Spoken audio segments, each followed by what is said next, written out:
तो मैं अपने प्रेस के बंधुओं का, भाइयों का, चाहे वो इलेक्ट्रॉनिक मीडिया हो, चाहे पेपर मीडिया हो, उन सब का बहुत बहुत धन्यवाद करता हूं कि जो हमारी बात जनता जनार्दन तक पहुंचाते हैं। आप सबका, हमारे प्रेस के बंधुओं का बहुत बहुत शुक्रिया। आज जो पार्टी कार्यालय के अंदर जो आप देखें, एक प्रदर्शनी का, एग्जीबिशन का, जो प्रधानमंत्री नरेंद्र भाई मोदी जी ने 11 साल के कार्यकाल में जो काम किए हैं वो प्रदर्शनी लगाई गई। उसके बाद एक प्रोफेशनल मीट की गई। तो आज जो मैं ज़रूर कहूँगा कि जो 11 साल का कार्यकाल, संकल्प सिद्धि तक का प्रधानमंत्री जी का जो 9 जून को शुरू हुआ है, इसके लिए मैं पूरे देशवासियों को बहुत बहुत बधाई पेश करता हूँ। इस कार्यकाल में जो जो मैनिफेस्टो में जो प्रोग्राम्स, जो वादे भारतीय जनता पार्टी की ओर से किए गए थे, वो पूरे किए गए। आज आप देखें, मैं कुछ दिन पहले की बात करूंगा कि यहाँ जो हादसा पहलगाम के अंदर बीता, उसके बाद जो हमारे देश की आन बान और शान नरेंद्र भाई मोदी जी ने कहा था कि जहां जहां से भी आतंकवादियों के कैंप हैं उनको ध्वस्त किया जाएगा, और उन्होंने किया। उसके चलते जो इंडो पाकिस्तान वार 3-4 दिन की चली, उसके अंदर जो हमारे पुंछ में जो बहुत जानी और माली नुकसान हुआ, तो उसमें जितने भी हमारे जो स्टेट से लीडरशिप यहाँ आई, जिसमें हमारे स्टेट के प्रेसिडेंट सत शर्मा जी और उनकी सारी टीम, उनसे भी हमने आग्रह किया, रिक्वेस्ट की। साथ ही में उनके जो हमारे leader of opposition Sunil Sharma ji, उनकी पूरी टीम, मनिंदर सिंह सिरसा जी, वो और उनकी पूरी टीम दिल्ली से, तो हमने ये उनसे रिक्वेस्ट की थी कि हमारे पुंछ के अंदर जो नुकसान हुआ है उसकी भरपाई तो नहीं हो सकती, मगर जो लोग शहीद हुए हैं उनको नौकरियां दी जाएं, एक एक उनके परिवार के घर के एक एक सदस्य को, जिसमें हमारे डिस्ट्रिक्ट यूनिट की तरफ से हमने, चौधरी गनी साहब ने और पूरे यूनिट ने उनसे दरख्वास्त की थी और उन्होंने उसको पूरा किया।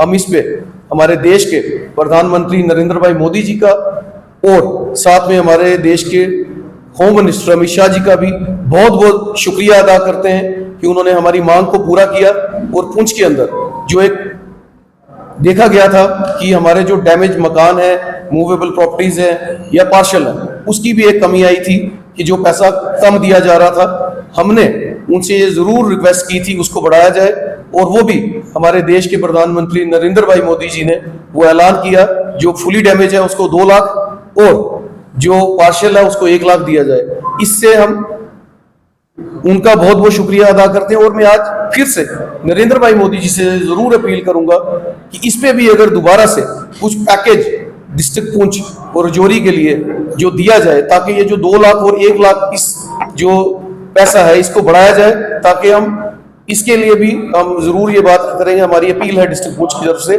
जितने भी हमारे डैमेज मकान है, पार्शल है, उसकी जो धनराशि है उसको बढ़ाया जाए इसी पे। और आज हमारे साथ में बताऊं आपको, जम्मू से आए हुए हमारे स्टेट के कोऑर्डिनेटर संकल्प सिद्धि के लिए पवन सिंह जी भी यहाँ मौजूद हैं, यहाँ पे चौधरी अब्दुल गनी जी भी मौजूद हैं, हमारे साबका प्रेसिडेंट राजेश रैना जी भी हैं, और सारी डिस्ट्रिक्ट की टीम यहाँ है। इसके बाद में रिक्वेस्ट करूंगा चौधरी अब्दुल गनी जी से।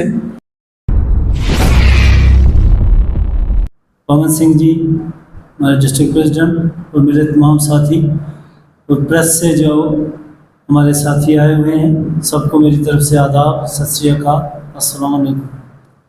आज 11 साल बेमिसाल जो मोदी साहब की अचीवमेंट हैं, उस पर पूरे भारतवर्ष के अंदर, हर ज़िला के अंदर, हर मंडल के अंदर डिबेट्स हो रही हैं, और वो चीज़ें आम आदमी तक पहुंच रही हैं। उसके सिलसिला में यहाँ भी हमारा आज प्रोग्राम था। सबसे पहले हम मुल्क के प्रधानमंत्री को सलूट पेश करते हैं कि हमारी आन बान शान मुल्क की जो थी, वो किसी भी मुल्क की आन बान शान तभी कायम रह सकती है जब उस मुल्क का सरबराह किसी दूसरी कंट्री जो पड़ोसी है, जो बार बार इस मुल्क के अंदर मिलिटेंसी के रूप में नहाते शहरों पे वार करते हैं, और उनकी आंखों में आंख डाल के उनको वो जवाब दिया जा सके जो इनका जवाब पत्थर से था। हमने प्रॉक्सी वार जब से शुरू हुई थी तब से देखा है, कई बार किलिंग हुई, जिसमें हमारे हिंदू भाई, मुस्लिम भाई, सिख भाइयों की कुर्बानी यहाँ लगी, लेकिन कभी भी इस तरह जवाब नहीं दिया गया जिस तरह चाहे पुलवामा का अटैक हो और सर्जिकल स्ट्राइक के तौर पे भारत ने एक ज़बरदस्त पैगाम दिया कि हमारे मुल्क के अंदर कोई भी ताकत अगर मदाखलत करनी चाहेगी तो उसको ईंट का जवाब पत्थर से दिया जाएगा। इसी तरह जब हमारे निहत्ते शहरों पे पहलगाम के अंदर उन लोगों ने आके उन निहत्ते शहरों को कत्लेआम किया तो हमारे मुल्क के प्रधानमंत्री ने उनके पाकिस्तान के उन दहशतगर्द के ठिकानों 9 ठिकानों को तबाह किया, जो कि एक ज़बरदस्त जवाब था, करारा जवाब था पाकिस्तान को, और एक पैगाम था कि अगर दोबारा आप ऐसी हरकत करोगे तो वो वक्त दूर नहीं कि आप सफ़ा हस्ती से मिट जाओगे। इसलिए हमारे देश में कभी भी मदाखलत ना करें। और जो ऑपरेशन संदूर के तहत यहाँ ऑपरेशन संदूर लॉन्च किया गया और उसके लिए मैं अपनी बहादुर अफवाज को भी मुबारकबाद देता हूँ कि जिन लोगों की वजह से आज देश का सर ऊंचा है और पूरा देश अपनी फौजों के साथ खड़ा है। नरेंद्र मोदी साहब ने जब से वो प्राइम मिनिस्टर बने पहला काम उन्होंने किया कि इस मुल्क की 60 से 70% वो पॉपुलेशन जो देहात में हो या शहर में हो, जो गरीबी की रेखा से नीचे जिंदगी गुजर बसर करते हैं, उन लोगों को कैसे ऊपर उठाया जाए। और उन्होंने उसके लिए हमारा देश जो है सबसे ज़्यादा जो है वो खेती बाड़ी पे मुनहसर है। उन्होंने खेती बाड़ी के लिए उनको वो बीज खरीदने के लिए 6,000 रुपया हर गरीब हर एग्रीकल्चर से जो तल्लक रखने वाला था उसके अकाउंट में 6,000 रुपया 2014 से आज तक मुसलसल आ रहा है। और फिर उन्होंने एग्रीकल्चर सेक्टर में नुमाया कारकर्दगी करते हुए 85% तक सब्सिडी कुछ आइटमों पर दी ताकि जो गरीब किसान है वो अपना देश को मजबूत कर सके, अपनी खेती से रोज़गार पैदा कर सके, अनाज पैदा कर सके। जब हमारा किसान मजबूत होगा तो हमारा देश मजबूत है। उसके लिए कोई कसर नहीं छोड़ी उन्होंने, खैर वो एग्रीकल्चर सेक्टर हो, एनिमल हस्बेंड्री सेक्टर हो, शीप हस्बेंड्री हो, फिशरी डिपार्टमेंट हो, इन तमाम में ऐसी ऐसी योजनाएं चलाई कि जिससे लोग रोजी रोटी कमा सकें। और वो भी 50% से प्लस सब्सिडी है, अप टू 80% तक जो सब्सिडी है कुछ आइटमों पे। और वो इसलिए है कि गरीब जो है वो गरीबी की सतह से ऊपर उठ सके। फिर उन्होंने दूसरा जो काम किया, उन्होंने जब देखा कि हमारे गरीब लोग जो हैं मकान नहीं बना सकते तो उन्होंने 8 करोड़ मकान जो है गरीबी की सतह से नीचे गुजर बसर करने वाले लोगों के लिए सैंक्शन किए, जिसमें पूरे मुल्क के अंदर 8 करोड़ मकान बनने जा रहे हैं। और सिर्फ हमारा जो पुंछ डिस्ट्रिक्ट है यहाँ 48,000 मकान इससे पहले फेज 1 और 2 में जो है बन चुके हैं। और इस साल भी जो सर्वे शुरू है, मेरा ख्याल है कि कम से कम 50,000 प्लस मकान जो हैं और इस साल बनने जा रहे हैं। ये सारा सिरा अगर किसी के साथ जाता है भारतीय जनता पार्टी की सरकार जो नरेंद्र मोदी साहब की क़यादत में इस मुल्क में हुकूमत कर रही है, जिनका नारा है सबका साथ, सबका विकास, सबका विश्वास। और वो प्रैक्टिकली साबित करके उन्होंने दिया कि आज ये नहीं देखा जा रहा है कि ये किस पार्टी से जुड़ा हुआ है, किस मजहब से जुड़ा हुआ है, किस फिरका से तल्लक रखता है। आज सिर्फ ये देखा जा रहा है कि ये हिंदुस्तान का शहरी है, इसको जीने के लिए पानी की ज़रूरत है, इसको जीने के लिए बिजली की ज़रूरत है, इसको जीने के लिए खेती बाड़ी का अच्छा साजो सामान चाहिए है, इसको जीने के लिए इसका बेटा जो है वो अच्छी रोज़गार चला सके, उसके लिए बहुत सारी योजना शुरू की। एक वक्त वो था हमारे मुल्क के अंदर जो आम आदमी था उसने कभी बैंक का नाम सुना होगा, लेकिन बैंक के अंदर कभी जाने की उसने जरूरत नहीं की। ये वाहिद प्रधानमंत्री नरेंद्र मोदी साहब हैं कि उन्होंने 14 करोड़ अकाउंट जो हैं जीरो बैलेंस पे जो है वो आम आदमी के खुलवाए, और उसका मकसद ये था खुलवाने का कि जितनी भी हमारी योजनाएं हैं जिनमें डायरेक्ट बेनिफिशियरी को फंडिंग होती है, तो ताकि असल आदमी के पास पहुंच सके। जब ये सारा ऑनलाइन करने के पहले 10 करोड़ ऐसे अकाउंट्स थे जो फर्जी अकाउंट्स थे, वो सारे बंद हो चुके हैं। आज डायरेक्ट अगर किसी को PMAY का बेनिफिट मिल रहा है, आज डायरेक्ट अगर किसान का पैसा जा रहा है, आज और भी जितनी स्कीमें उनका अगर डायरेक्ट जो पैसा जा रहा है वो उस मुस्तहिक के अकाउंट में जा रहा है, बीच में कोई आदमी नहीं है। ये सबसे बड़ी अचीवमेंट है कि जो गरीब आदमी है वो भी अपने आप को समझता है कि मैं भी इस हिंदुस्तान का शहरी हूँ और मेरा भी यहाँ की हुकूमत पे हक है, और वो अपना हक जताता है, दावे से जता रहा है। इसलिए ये सबसे बड़ा जो काम किया नरेंद्र मोदी साहब ने और उनकी पूरी काबीना ने, उनकी हुकूमत ने, कि गरीब आदमी को आज बैंक जो है, बैंक ही नहीं वो डिजिटल यानी जो सिस्टम है उसके साथ जुड़ चुका है।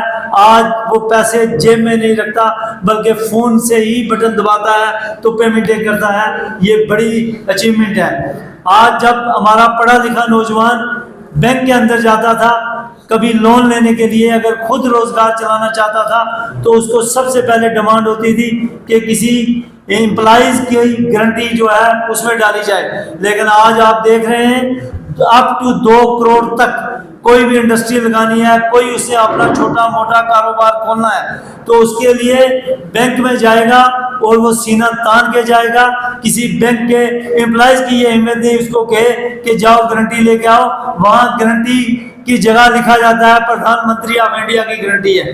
तो ये प्रधानमंत्री का उस गरीब को जीने का वो हक दिया है जिस गरीब ने कभी बैंक में जाने की जरूरत नहीं की, जिस गरीब ने कभी ये नहीं सोचा था सिस्टम जो है उसके लिए बैंक जो है 60 से 90% उसमें सब्सिडी है कुछ स्कीमों में, और बैंक जो है 100 उसमें 95% जो है वो लोन बैंक करता है, और वो भी प्रधानमंत्री की गारंटी पे। आज वो आदमी 7,000 रुपया लेके जाता है, 1 किलोवाट का जो सोलर प्लांट का वो वहाँ खरीद के अपने घर पे लगाता है, और उससे वो बिजली आ रही है। उसकी बिजली जो है ग्रिड स्टेशन में भी जा रही है, और उसका जो वो किराया जो चार्ज किया जाता था, जैसे कि आपने देखा होगा जब इस साल 2024 का असेंबली का इलेक्शन हुआ, 320 रुपए किराया दिया जाता था, 375 रुपए किराया दिया जाता था। आज अभी मुझे लोग कह रहे थे कि 1,000 रुपए का बिल आ रहा है। ये इस हमारी सरकार जिसने ये वादा किया था 200 यूनिट बिजली हम फ्री देंगे, ये उनकी कारकर्दगी है। इसलिए उसके अलावा बहुत सारी ऐसी योजनाएं हैं। हमारी रियासत के अंदर 2 या 3 नेशनल हाईवे थी, कोई उसके अलावा नहीं थी। आज हमारी रियासत के अंदर कई हजार करोड़ की नेशनल हाईवे, और पुंछ को भी एक नेशनल हाईवे जम्मू से जोड़ा गया, और दूसरी नेशनल हाईवे जो है वो श्रीनगर से जोड़ा जा रहा है, जिसके लिए फंडिंग हो चुकी है और BRO को रोड भी हैंड ओवर हो चुकी है। आज आप देख रहे हैं हमारे रियासत के अंदर 8 मेडिकल कॉलेज हैं, जहां कल तक 500 सीटें थी हमारे MBBS बच्चों के लिए, आज वहां वो बढ़ के 1300 सीटें हो चुकी हैं। हमारे 1300 डॉक्टर एक साल में ट्रेनिंग करके वहां से बाहर आएंगे। तो इस रियासत के कोने कोने में जहां आज तक मेडिकल फैसिलिटी जो है वो ना के बराबर है, लेकिन उसको इम्प्रूव करने के लिए जो योजनाएं बनी हैं, आज आप देख रहे हैं रियासत के अंदर 2 एम्स जो बने हैं 2014 के बाद से लेकर आज तक, जो IIT IIM बनी है, तो ये सारी चीजें, यूनिवर्सिटियां बनी हैं, कॉलेज बने हैं, ये सारी अगर किसी को सेहरा जाता है तो वो हमारे प्रधानमंत्री को और उनकी हुकूमत को जाता है। आज पिछले ही दिनों में आपने देखा होगा कि यहाँ केवी स्कूल 13 केवी स्कूल रियासत के अंदर 2 महीने पहले जो है सैंक्शन हुए हैं, जिनमें एक बहुत बड़ा तोहफा हमें भी दिया गया है जो पुंछ के लिए। आज इकलव्य मॉडल स्कूल पिछले ही साल खुला है मेडर के अंदर। तो ये सारी ये मैं अपने एक डिस्ट्रिक्ट की बात कर रहा हूँ, तो इस तरह बहुत सारे डिस्ट्रिक्टों में एकलव्य मॉडल स्कूल खुले। हमारे बच्चों को भी सीबीएसई में जो दिल्ली, बम्बई और बाकी देश के जो बच्चे हैं उनके साथ कंपटीशन करने का एक मौका मिल रहा है। वो सारा मुल्क के प्रधानमंत्री और गृह मंत्री को जाता है।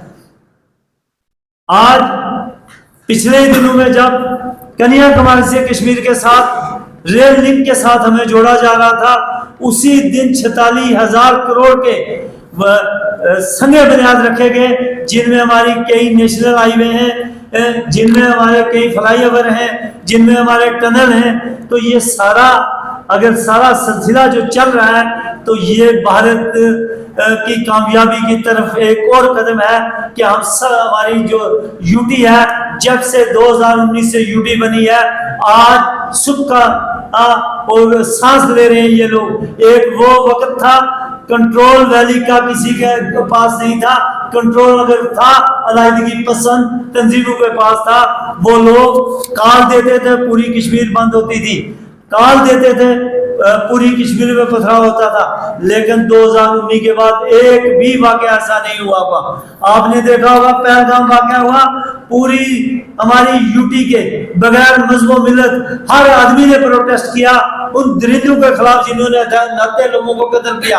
और ये अगर कहीं ये यहाँ तक अगर हम पहुंचे हैं तो वो कानून की बालादस्ती है, और वो अगर कायम करने वाली है तो वह भारतीय जनता पार्टी है। मैं ज्यादा कुछ न कहते हुए इस स्टेज की रूह से आज हमारी जो जम्मू कश्मीर की हुकूमत है के सादा आवाम को आपने गुमराह किया गया, और बहुत सारे आपने चुनाव मंशूर 9 महीने में एक वादा नहीं पूरा किया। वो कब तक करेंगे उसका जवाब वो खुद देंगे। मैं आखिर में आप तमाम भाइयों का शुक्रगुजार हूँ, और आप हमारे जो सीनियर लीडर जम्मू से आए हैं, पवन सिंह, इसको लेकर राजनीति हो रही है। आपने देखा होगा कि प्रोटेस्ट भी शुरू हो गया, जो सरकार कहीं ना कहीं उसको खत्म करने की चक्कर में है। देखिए, जो तमाम भारतवर्ष में पार्टियां हैं, भारतीय जनता पार्टी को छोड़ के वो राजनीति ही करती हैं। भारतीय जनता पार्टी सिर्फ एक ऐसी पार्टी है जो लोगों को साथ लेकर, जैसे गनी साहब ने कहा, सबका साथ सबका विकास सबका प्रयास से भारत श्रेष्ठ भारत कैसे बने उस विषय पे चर्चा करती है और काम करती है। ये दूसरी पार्टियों का होता है, ये 60 साल आगे भी गुमराह किया है पूरे हिंदुस्तान को जाति धर्म में बांट के। तो उस सब पे विराम लगाते हुए एक फैसला जिसको हमने एक नाम दिया 11 वर्ष बाद, संकल्प से सिद्धि, कि जो हम वादा करते हैं उसको निभाते भी हैं, कि जिस रोड का हम शिलान्यास करेंगे, उद्घाटन करेंगे, उसको ख़त्म करके उसका अनावरण भी हम करेंगे। ये संकल्प से सिद्धि कहा जाता है। जैसे पार्लियामेंट में 370 दफ़ा को 5 मिनट के अंदर हटा दिया गया, जो कि लगभग 70 वर्षों से एक किस्म की जम्मू कश्मीर के लोगों को बेड़ियों में जकड़ा हुआ था। उसका मकसद यही था कि कश्मीर से आतंकवाद ख़त्म करना, कश्मीर से पत्थरबाज ख़त्म करना, और कश्मीर में जो एक काल पे कहते थे कि आज कश्मीर बंद, कल कश्मीर बंद, परसों कश्मीर बंद, उस पर विराम लगाना। इसी तरह से एक सपना था लगभग 500 वर्ष से, राम मंदिर पूरी राजनीति खेली जाती थी, करता कोई नहीं था। भारतीय जनता पार्टी की सरकार जब आई, उन्होंने अपने इस काल में भव्य राम मंदिर का निर्माण किया। वो आपके सामने सबूत है। कई ऐसे कानून थे जो हमारे समाज के लिए ठीक नहीं थे, हमारी महिलाओं के लिए ठीक नहीं थे, उस पर भी अमल करते हुए उस पर अमेंडमेंट की। ये मोदी सरकार का विज़न है, विजनरी पार्टी है। और खुद ब खुद यहाँ पे उमर अब्दुल्ला साहब अभी चंद दिन पहले कटरा में वंदे भारत ट्रेन का कश्मीर तक जो रेल लिंक बना, उसका उद्घाटन नरेंद्र मोदी जी द्वारा किया गया। और अपने भाषण में उमर अब्दुल्ला साहब ने खुद कहा कि जब मैं पढ़ता था, जब मैं 8वीं में पढ़ता था, तो सुना था कि अंग्रेज़ लोग जब इस देश पे हुकूमत करते थे, तब एक सपना था कि इस कश्मीर को हम भारत के साथ इस रेल लिंक को जोड़ेंगे। हमारी भी सरकारें आई, दूसरी भी सरकारें आई, किसी ने नहीं किया, लेकिन ये कि एक नरेंद्र मोदी की सरकार है जिसने अपना वादा पूरा किया और इस रेल लिंक से इस कश्मीर को जोड़ा जो आज तक पूरे भारत से कटा हुआ था। जैसे कि आपने कहा कि 30 हटाने का मकसद यही था कि वैकेंसी से कम होगी, उसके बावजूद भी जो है पहलगाम जैसा इतना बड़ा अटैक होता है, क्या लगता है कि वैकेंसी कम होगी? देखिए, पहलगाम में जो कायराना हरकत पाकिस्तान द्वारा निर्मित ये टेररिस्ट के जो अड्डे उन्होंने वहाँ पे बिठा रखे हैं ISI के रूप में, बहुत गलत हुआ। हमारी कई बच्चियाँ का सिंदूर उजला, लेकिन प्रधानमंत्री जी ने एक बात कही जरूर इस ऑपरेशन को लेके कि पाकिस्तान ने कभी कल्पना भी नहीं की होगी, इससे बड़ा हम उनको सबूत देंगे। और उन्हें ऑपरेशन सिंदूर के तहत उन आतंकवादी ठिकानों को ध्वस्त किया जो पाकिस्तान की शय पे, उस पाकिस्तान की सरजमीन पे पलते थे और भारत में आके आतंकवाद फैलाते थे, उसको किया। और उसके बाद साथ साथ एक चेतावनी भी दी, आज के बाद अगर किसी प्रकार की कोई हरकत हुई तो ये युद्ध जो विराम हुआ है इसको सिर्फ युद्ध विराम समझे, अभी लड़ाई खत्म नहीं हुई है। अगर आने वाले समय में कुछ ऐसा हुआ तो उसको मुंह तोड़ पाकिस्तान को जवाब दिया जाएगा। अभी भी जब एयर बेसिस पे हमला किया गया पाकिस्तान की, तो वो पाकिस्तान घुटने पे ये सभी देशों से संपर्क में आया कि किसी न किसी तरीके से युद्ध विराम करवाइए। भारत के प्रधानमंत्री एक ही चीज़ चाहते हैं कि भारत सुरक्षित भी रहे, कि जान माल का नुकसान ना हो। पाकिस्तान ने अपने ड्रोन भेज के यहाँ पे कायराना हरकत की, लेकिन भारत द्वारा इन 11 वर्षों में जो डिफेंस सिस्टम मजबूत किए S-400 के रूप में उन्हीं ड्रोनों को मार गिराया गया जिसमें वो बम वर्षक विमान बन के आते थे। इसलिए मोदी सरकार भारत के लिए श्रेष्ठ भारत बनाने के लिए, सर्वश्रेष्ठ भारत बनाने के लिए और इसको विश्व गुरु बनाने के लिए तत्पर है। हम पूरे भारतवासियों को इसमें सहयोग करके इस भारत को जो आज चौथी GDP पे खड़ा है, इसको सर्वश्रेष्ठ बनाने, पहली GDP पे लाने के लिए आओ हम सबको मिलकर प्रयास करना पड़ेगा ताकि भारत श्रेष्ठ हो, सशक्त हो, मजबूत हो। सर, यहाँ पे जो कम्युनिटी बैंकर इंडिया की तरफ से देते हैं, उनमें कहीं ना कहीं स्कैम चल रहा है, लोकल जो जगह जाते हैं यहाँ पे गवर्नमेंट के, उसके ऊपर बीजेपी कैसे? करप्शन को हम ख़त्म करना चाहते हैं, तभी हमने ये डिजिटल जो सिस्टम था लॉन्च किया। अगर आप कहीं भी जम्मू शहर या दिल्ली में जाते हैं, आज देखते हैं कि कोई रेडी फड़ी वाला भी अगर कोई सामान बेचता है, कोई 20 रुपए की पानी की बोतल बेचता है, तो वो डिजिटल है। पहले कांग्रेस के वक्त में क्या था, राजीव गांधी प्रधानमंत्री स्वर्गीय राजीव गांधी खुद कहते थे कि जब मैं 100 रुपया दिल्ली से भेजता हूँ तो यहाँ 15 रुपये पहुँचते हैं। करप्शन पूरी तरह ख़त्म नहीं हुई है, लेकिन फिर भी जहाँ करप्शन बची हुई है, मोदी सरकार तत्पर है एक भारत को श्रेष्ठ भारत बनाने के लिए। किसी प्रकार की कोई भी चीज़, चाहे वो ड्रग्स के रूप में, चाहे किसी दूसरे रूप में, चाहे टेररिज्म के रूप में, चाहे करप्शन के रूप में आई ही, उसको भी हम खत्म करने का जल्दी से प्रयास करेंगे। सर, लोगों का कहना था कि हम इंडिया गवर्नमेंट के साथ या इंडियन आर्मी के साथ बॉर्डर एरिया पे, और उसके बावजूद भी हमें जो कम्युनिटी मेकर दिए गए हैं उसमें हमें सच पाने के लिए जगह नहीं मिली। जब ये शेयरिंग तो भारत सरकार ने फैसला भी लिया है, शायद आपने मीडिया के माध्यम से या अखबार के माध्यम से पढ़ा भी होगा कि अभी जल्द से जल्द और बंकर बनाए जाएंगे, सुरक्षित बंकर बनाए जाएंगे, ऐसे बंकर बनाए जाएंगे जिसमें बच्चों के रहने के लिए, वहाँ खाने के लिए, वहाँ मामूली खेलने के लिए, वहाँ वेंटिलेशन के लिए सब प्रकार की सुविधा हो कि किसी का वहाँ दम ना घुटे। सरकार प्रेरित है, इस तरह प्रयास कर रही है। पूरे आज 78 वर्ष हो गए भारत को आज़ाद हुए, किसी ने नहीं सोचा, लेकिन इन 11 वर्षों में जो मोदी सरकार कर रही है, एक विजनरी टीम की कर रही है। लेकिन कहा जाता ना, Rome can not build in a day, Dogri में कहता है कि सरे अर्थ नहीं जमती, इसको टाइम विल टेक टाइम। लेकिन आपको एक मजबूत भारत मोदी जी के राज में, भारतीय जनता पार्टी सरकार में, और ख़ासकर विशेषकर संगठन के रूप में जो हम सब मिलजुल के काम कर रहे हैं और जाति धर्म बरादरी से ऊपर उठ के जो काम कर रहे हैं, मुझे लगता है कि सशक्त भारत और विश्व गुरु भारत बनने में इसमें देर नहीं लगेगी। सर, ऐसा मिसयूज हुआ है जो पहले करते बने, उस पर क्या करना? आप आमतौर पर देखते हैं जो पुराने कई लोगों ने गड़बड़ की है, सरकार उनकी तरफ नज़र है। आज तो मैंने तभी कहा ना, इट विल टेक टाइम, वो काम नहीं है slow and steady wins the race.